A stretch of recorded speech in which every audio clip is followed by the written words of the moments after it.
We have 228 billion hours of sitting idle in traffic. This doesn't make us as a nation a competitive nation.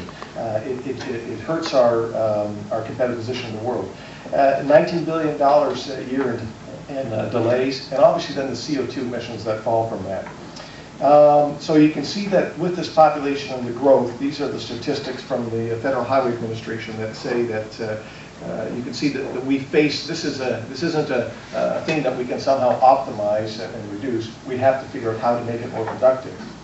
So the estimate of the congestion, by the way, I thought this was an interesting statistic, was that in 20 years congestion costs could be expected to contribute be a cost of 1.6% of GDP.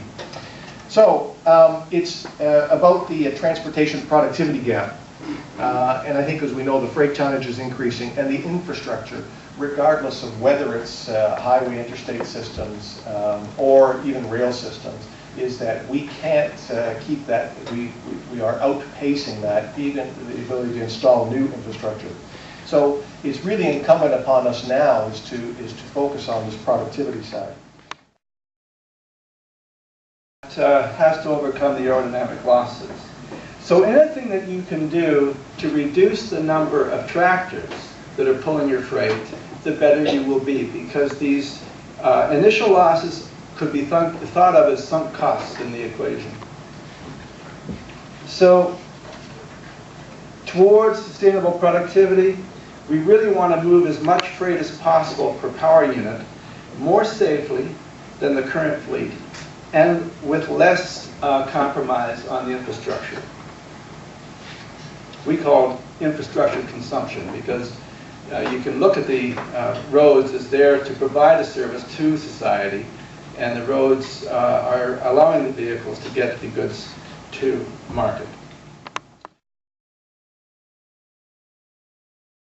To see how poorly the U.S. is performing relative to our competition. We are performing at the very bottom with respect to weights. Look at the left-hand side of or the right-hand side column, GVW, that's gross vehicle weights. In the U.S., we're really restricted to 80,000 pounds on most of the Internet system. But in this model, I wanted to talk about the typical international workhorse vehicle, which is the 6-axle tractor semi-trailer, which we learned about just a bit earlier. Now, if you look at the steer axle weights, for example, we're lower than any other country that was involved in the study that had these vehicles. The drive axle group is lower than any other country that has these vehicles. And the tridem axle group is significantly lower than these other countries. And if you look at the productivity advantage that they have over us, it ranges anywhere between 17% in the UK up to 39% in South Africa. And most importantly, with respect to the North American context, we are at 35% productivity disadvantage with respect to Mexico, and 27% with respect to Canada. So these